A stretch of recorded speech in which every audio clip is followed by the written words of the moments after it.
구독과 좋아요, 댓글 부탁드리겠습니다. 토비, 너도 부탁해. 어이구, 그래. 인사. 그래. 그러면 이번 시간에는요, 이제 이 신명철학 원리편의 마지막 단계인 10장 사주 통변 원리를 배우도록 하겠습니다. 이 사주 통변이라는 말은 사주를 본다는 뜻이에요. 통변이라는 건 해석하는 거. 그 원리가 있다는 거죠. 근데 사주를 어떻게 보느냐, 이걸 보는 이제 공부를 하는 건데, 사주를 보기 위해서는 언제까지 배웠던 사주의 기본적인 원리, 이론을 다 알아야 되는 거는 전제 조건이에요. 이거는. 근데 이제 머릿속에 들어가 있어야지 책 속에 있는 거는 아무런 의미가 없다. 이거는. 근데 이제 하루아침에 이게 머릿속에 들어가지 않는 게 문제이기 때문에 반복해서 공부를 하는 수밖에 없어요. 이거는. 근데 어떤 공부든 그렇습니다. 이게 꼭 사주 공부뿐만 아니라 어떤 공부든 간에 한 번 해서 다 되면 뭐 얼마나 좋아요. 기본 개념을 한번 보겠습니다.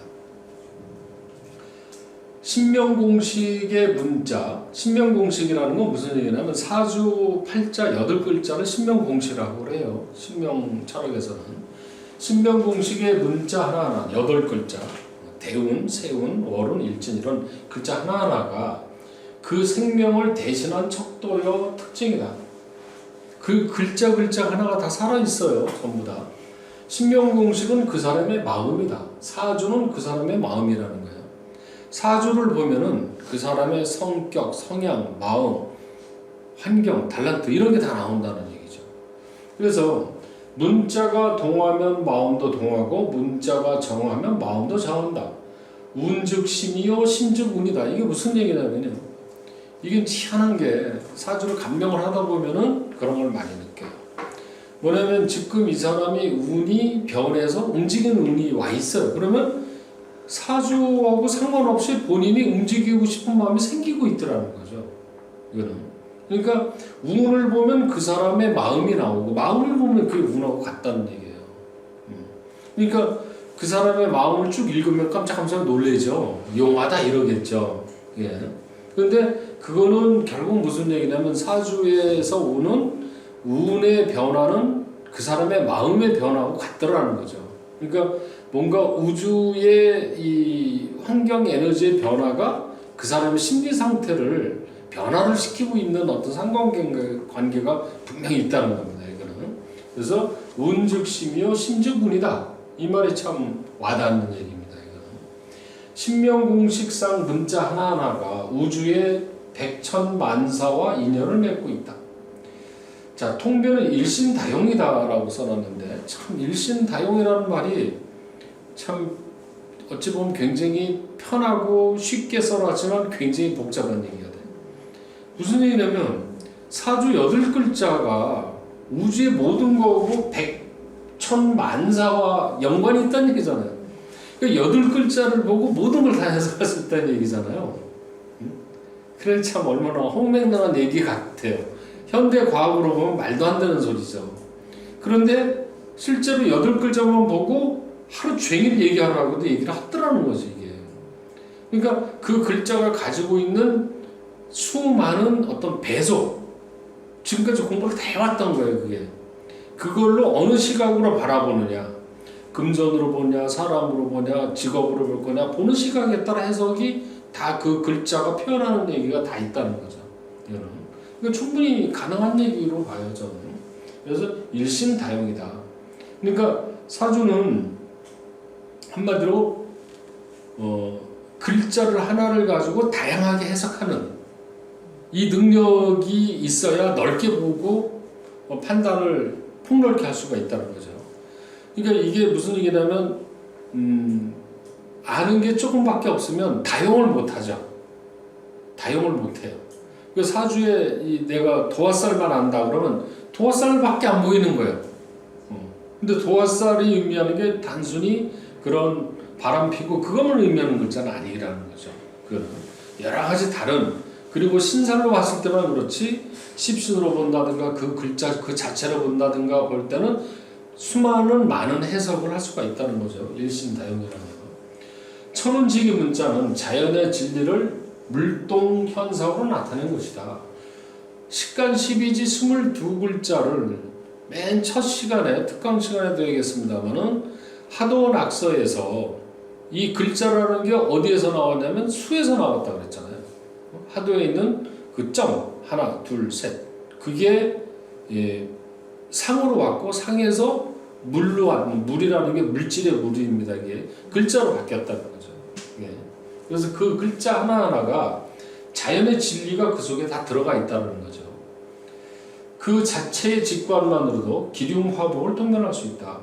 그 글자만 보고 그냥 좋다 나쁘다를 판단할 수도 있다는 거죠. 아까 볼 때 이 신금이라는 글자를 가진 사람의 성격 얘기를 했었죠. 그 글자 하나만 가지고 그 사람의 어떤 성격을 읽어낼 수가 있다는 거죠. 이거는 자, 상리통변이다.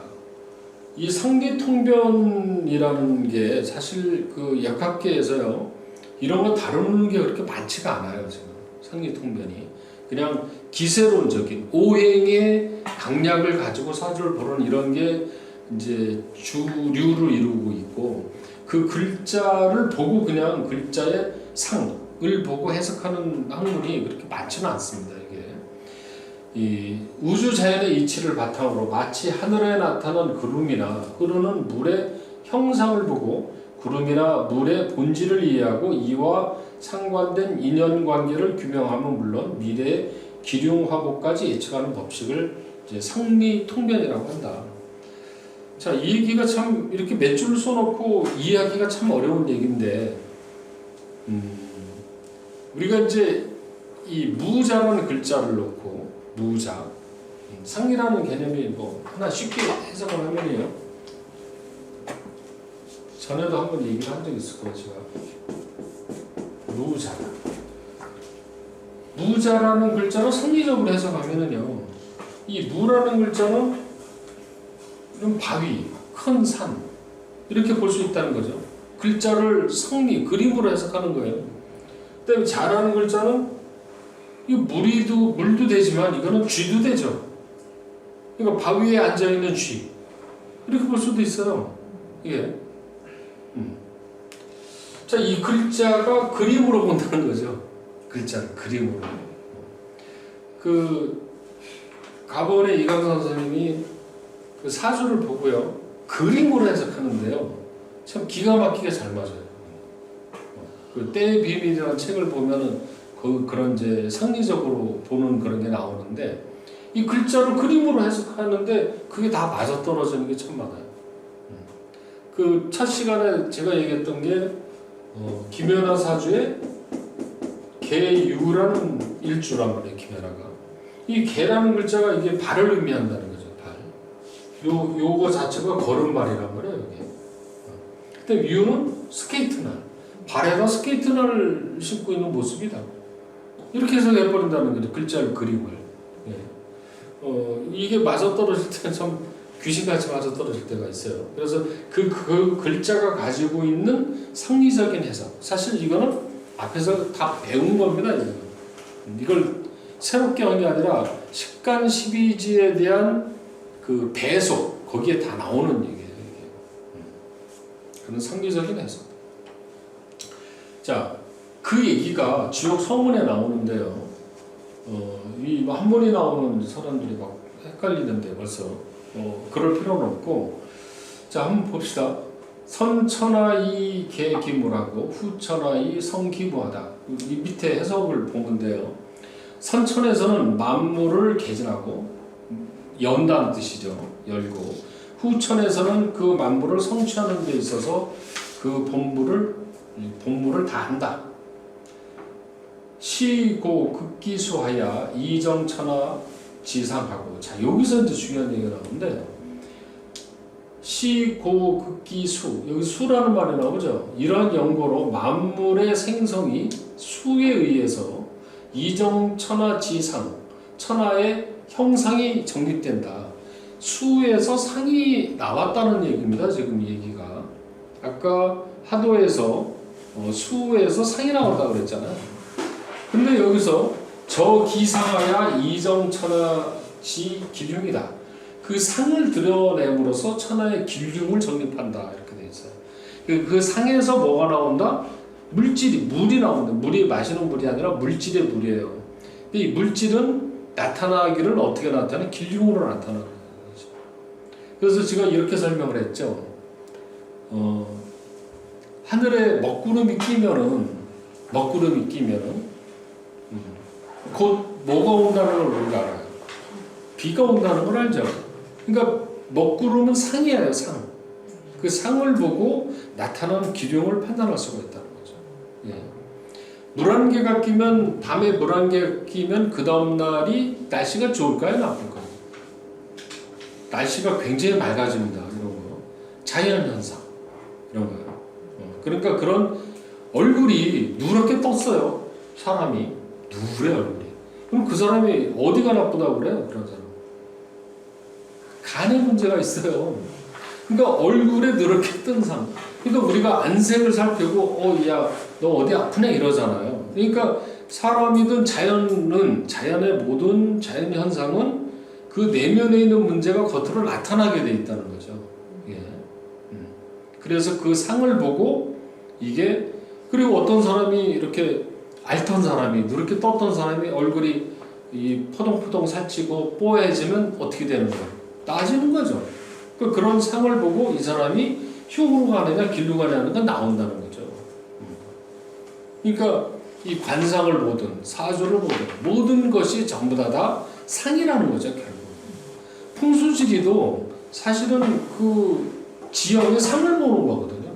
상을 보고 이 명당이 어디 있다는 걸 찾아내는 거고, 그런 좋은 상에 들어가 있는 그런 집에 사는 사람이라든가 아니면 그런 음택에 사는 사람은 좋은 길을 받는다라는 게 결국 우리가 상에 대한 공부를 하는 거거든요. 근데 사주에는 그 상이 뭘로 나타나요? 식간십이지로 나타나는 거죠. 그래서 그 식간십이지를 보고 우리가 판단을 하는 거죠. 자, 이거는 첩지천리마라는 이제 그 사주를, 이 첩지천리마라는 경우는 달리는 말에서 책지치한다는 뜻이에요. 이게 첩지라는 말이. 이거는 이제 사주를 보는데 빠르게 보는 방법, 이런 책인데, 책보다도 그런 그 구절이죠. 근데 거기 보면 이런 게 나오는 거예요. 이게 보면 영고득실 진재오행 생극지중이다 이런 말이 나왔어요. 영고, 영화롭고, 고는 보잘것 없는 거예요. 득실, 얻고 잃는 거. 그러니까 결국은 영고득실이라는 건 뭐예요? 좋거나 나쁜거나 얻거나 잃거나. 그리고 결국은 길흉이죠. 이런 거죠. 이런 거는 모두 진재오행에 있다. 진재오행 생극지중에 있다. 오행의 생과 극, 상생과 상극에 있다는 거죠. 오행에. 그러니까 결국 상생과 상극은 어디서 나왔다고 그랬어요? 하도낙서에서 나왔잖아요. 그러니까 사람이 잘 살고 못 살고 얻고 잃고는 다 오행의 상생과 상극에서 나타난다는 얘기죠. 그럼 상생과 상극은요, 십신은 오행의 상생상극 얘기예요. 십신은 결국은 그 얘기거든요.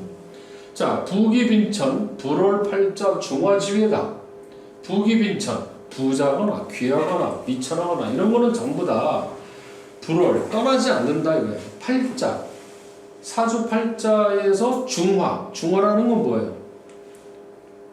중심을 잡는 거죠. 그러니까 균형을 이루느냐 안 이루느냐 이 차이예요. 균형이 잘 돼 있느냐 안 돼 있느냐, 사주팔자가. 그러니까 사람이 좋은 사주, 쉽게 얘기해서 좋은 사주, 나쁜 사주는 그 사람의 사주팔자가 균형이 잘 돼 있느냐 안 돼 있느냐에 달려 있다는 거죠. 그러니까 한쪽으로 치우치는 거는 안 좋겠죠. 그렇죠? 예를 들어서 어느 하나만 잔뜩 있고 뭐는 없고 이런 거하고 균형이 잘 잡혀 있는 사주. 그런 데서 중화의 진리에서 벗어나지 않는다. 파국이 빈이추, 입격이 귀이 달이다 이렇게 돼 있어요. 파격은 격이 깨졌다는 뜻이거든요. 격을 이루지 못했다는 얘기예요. 사주가 격을 이루지 못하면 품위가 없다고 보고, 입격이라는 건 격을 갖췄다는 뜻이에요. 격을 갖추면은 이건 무조건 귀하게 본다. 근데 이제 어떤 게 합격이고 어떤 게 입격이냐 이거를 이제 공부를 해야 되겠죠. 당연히 합격이나 입격이냐 이걸 이제 보고 사주가 좋은 사주나 나쁜 사주냐 이걸 이제 우리가 공부를 하는 거죠. 이게 이제 첩지출마에서 나오는 사주 보는 가장 근본적인 이거 세 가지죠. 오행의 상극상생 그거 봐야 되고 그 다음에 사주팔자의 오행의 균형이 잘 잡혀있나 그 다음에 격을 이루었느냐 격이 깨졌는가 이걸 본다는 거죠. 이게 이제 사주를 보는 가장 키워드적인 요소라는 얘기인데요. 사주를 본다는 건 통변하는 방법이죠.